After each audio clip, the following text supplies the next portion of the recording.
কি বার্তা দিতে চান? আজকের এই সমাবেশ থেকে জনগণের উদ্দেশ্যে কি বার্তা দিতে চান? আজকের এই সমাবেশে এত বেশি মানুষ হয়েছে, আমার জীবনে আমি এত বেশি মানুষ কোনো সমাবেশে আর দেখি না। আমার মনে হচ্ছে মানুষের ঢল নামছে। আর এতে করে বোঝা যাইতেছে যে মানুষ এখন সুখে থাকতে চায়, শান্তিতে থাকতে চায় এবং তারা নির্ভয়ে থাকতে চায়। তারা তাদের যে অধিকার সেটা ফিরে পেতে চায়। তারা এতদিন যে বাক স্বাধীনতা তাদের ছিল না, তারা ভয়ে কোনো কথা বলতো না। এই যে জাদুঘরের এই পাশে এখন তারা সেই স্বাধীনতা চায় যে তারা নির্ভয়ে থাকতে চায়, সুখে শান্তিতে থাকতে চায়।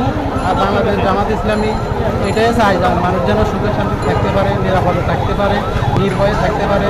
চুরি ডাকাতি মেজাগার কোনো খুন খারাপি থেকে তারা যেন নিরাপদে বসবাস করতে পারে, দরজা খুলে ঘুমাইতে পারে এবং তারা যেন নির্বিঘ্নে ব্যবসা বাণিজ্য করতে পারে।